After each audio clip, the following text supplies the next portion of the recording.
So welcome back guys to the course tutorial. In this episode we're going to be looking at conditions. Now conditions is something that if you're taking another course, if you're just looking at another programming course, they usually teach you that very early on, but I've decided to wait a little bit. I've decided to actually teach you some more stuff beforehand. So here's my approach to it. So we learn how to read code just like you read a book. So you go from left to right, then lines by lines. Sometimes you get told jump to this chapter and come back to where you were. Conditions are going to make this a little bit more complicated. So let's go back and just make an example out of what we currently have. So let's just assume we have a clean script.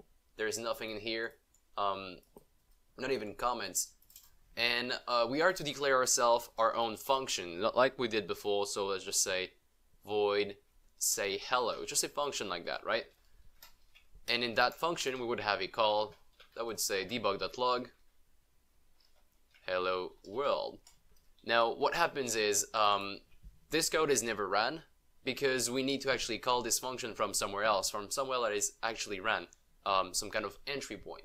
So if we were to put that function in the start, we know that say hello is going to be called once and we are going to get debug.log hello world. So this we understand. Now if we put that in the update, then every single frame we are rereading that very chapter every time. So we are rereading that function every single frame. So say hello would happen once per frame, 30 times a second if you're running at 30 frames a second. So this we understand, right? We understand that if you write something here, so if say int I is equal to 0, and you do a debug.log I, it's gonna write 0. If you go down here, you do I++, you do another debug.log I, then this time it's going to write 1 because it goes in order. So right here, you run this first, you declare your field, you debug.log your field, so it actually says 0 at this point, and then afterward, it says 1. If you remove this, it's only going to say 0, so we'll never really know that I has become 1. So we know this. We actually know that you read the lines from top to down, and just like an actual book, and sometimes you get asked to jump to a function, and once you're done with that function, you come back. That is simple. We understand this topic now. What we are going to do today is talk about conditions, because sometime you might have some condition in your code that says, okay, so you reach this point in the book. Now, depending on this condition, depending if this is true or false, you are going to go to say chapter 4 or chapter 5, then come back. And now we're going to write down our condition. So just have a look at this syntax. It is as simple as if, and then you open up some normal parentheses, and then you type the condition. Now the condition has to be a boolean. So this condition has to be a boolean, which means in the end, whatever you're going to write in here, whether it's like a full call or it's a function call or it's just a normal boolean or a hard-coded parameter just like true or false, it has, in the end, it has to return a boolean. We know about boolean, we know that it's an either true or false value. There can be nothing else but a true or false. Let's actually declare one right here. Let's say boolean is going up. So we're going to do something like that. It's going up. We're going to be playing with the int value. Bool is going up. If it is true, we're going to do something, and if it's false, we're going to do something else. Let's have a look here. So we have our condition if. We're going to say if it's going up. So if true in this case, we're opening up scope brackets, just like this. So those brackets. Now if going up is true, let's go ahead and take our I and do a plus on it. And then once we're done, we're going to do a debug.log and actually write down our I value. So let's go back and read this quite slowly. We start by declaring two fields. One of them is an integer and the other one is a boolean. Our integer is just a value, a random int value. Well, it's not really random. We're going to be setting that to 0. So it's value containing 0. And then afterward, we're declaring a boolean that is equal to true right now. Now, if that boolean is true, if is going up is actually true, that could be something else. That could be, you could be writing down true just like this.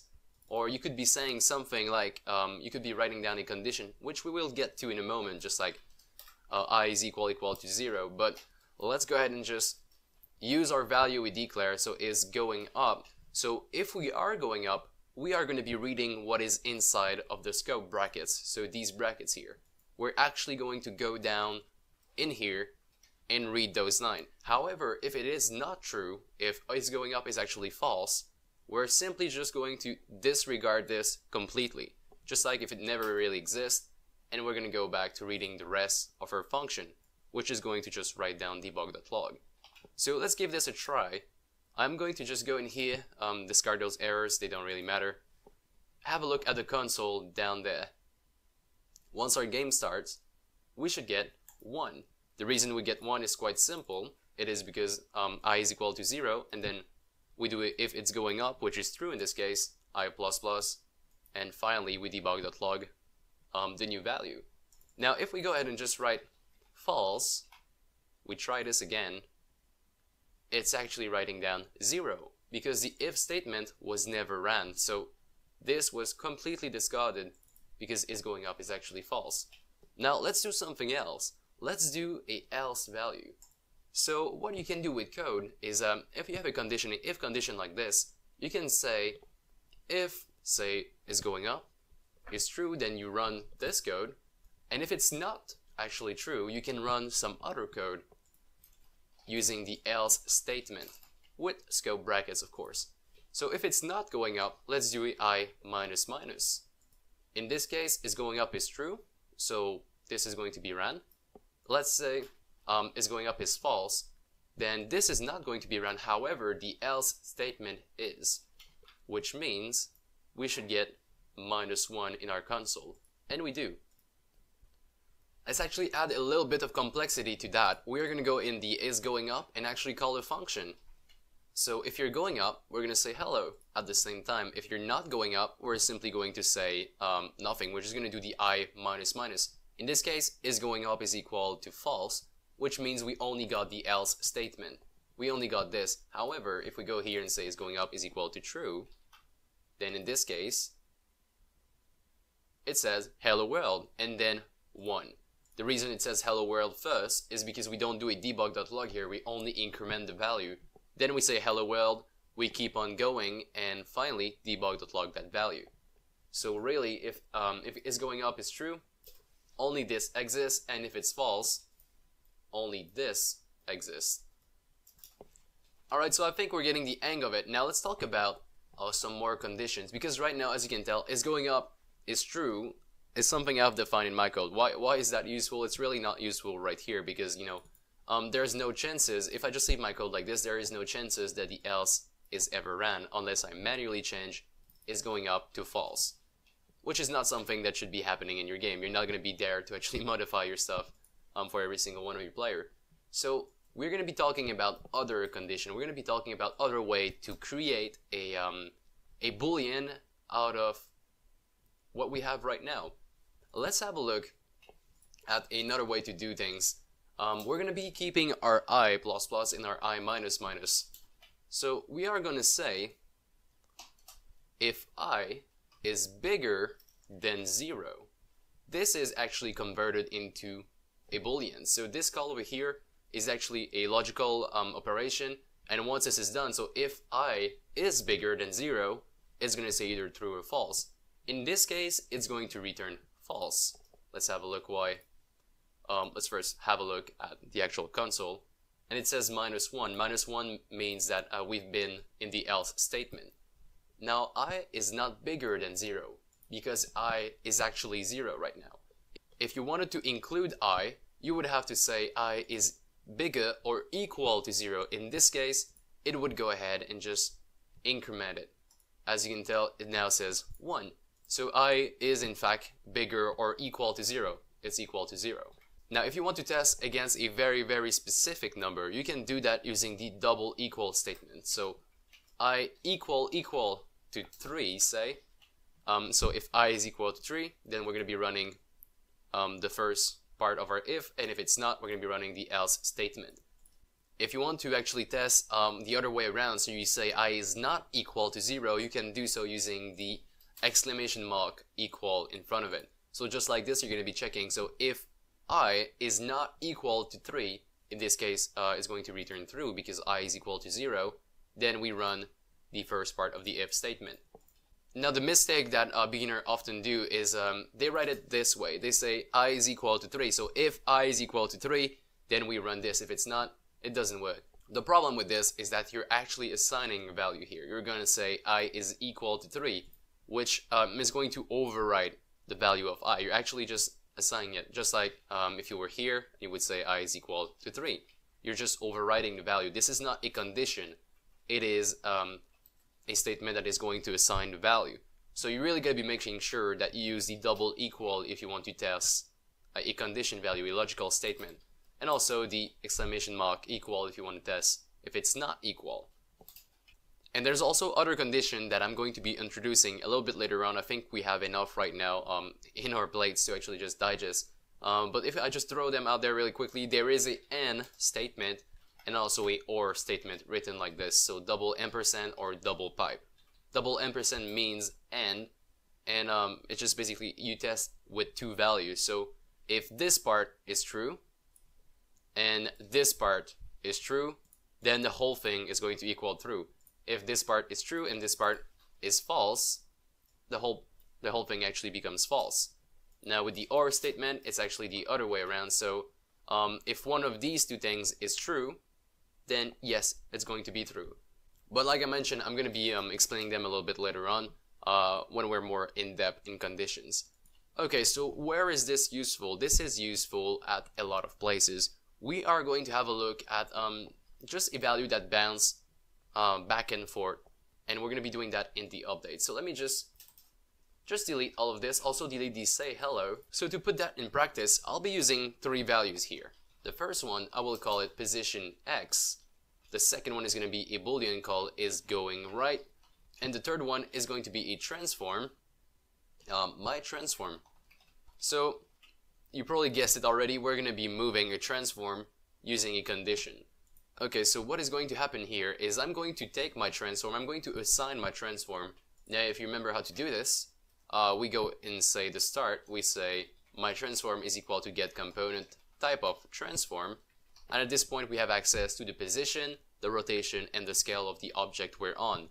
Now this object would be, in this case, if I just remember correctly, would be this cube, this only cube, so the one, this one, right? So we have the transform of this. Now the other two value I have is a float called position X. It does not contain any value right now, so it's default at 0, and bool is going right, which also does not contain a value, so it's default at false. What I am going to do here is we are going to actually check, are we going right? So is going right. So if is going right, if we are going right, let's do position X plus equal 0.1 f, which would mean if we're at 30 frames a second, that would mean 3 meters a second. And if we are not going right, we're going to say position X is minus equal to 0.1 f. So we're either incrementing that value or decreasing that value.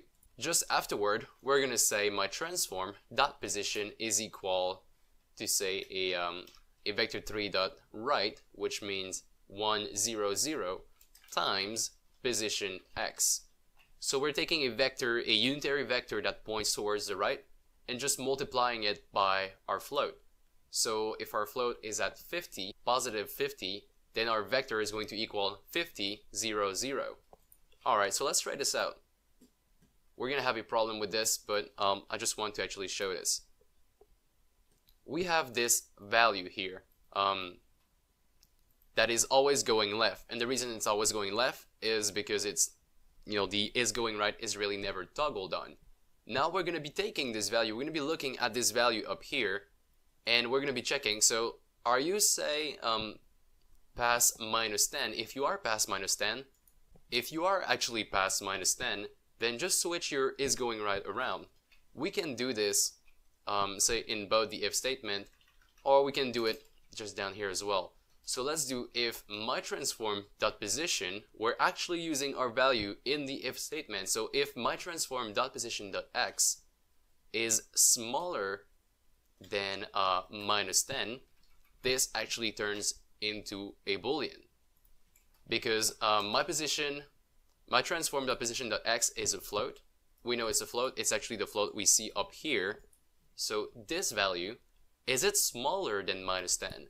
If it is smaller than minus 10, let's actually say is going right is now equal to true. So let's swap that around. Is going right is actually going to equal true, and the next frame, when we rerun that update, then we're going to have a plus equal instead of having a minus equal. And just to do the same thing with the other side, we're going to do another if statement. My transform.position.x is bigger than, say, 10. If it's bigger than 10, then is going right is going to equal false, because we're past a certain, we're far enough towards the right. We just want to make sure that our cubes move toward the left. And we're going to have a look at this in the game. And I think that's going to be our very first mechanic we create together. And just have a look at this. So it's bouncing back and forth. With the grid, you can actually tell that this is minus 10 and this is plus 10. And here we go, guys. We have our very first mechanic using conditions. And this is only an introduction to conditions. We're going to have some more conditions. This code you see here, we can actually put all of that in like about 2 lines. So as we learn more about condition, as we learn more about syntax, we're going to be just shrinking this down to something very simple we can read in like 2 lines. So guys, I hope you enjoy, I hope you learned something, and if you did, please leave a like on the video. Please also support me on Patreon, on the Facebook page, just anywhere you want really, and I'll be making more course if you do. So thanks so much for watching, and I will see you next time. Cheers.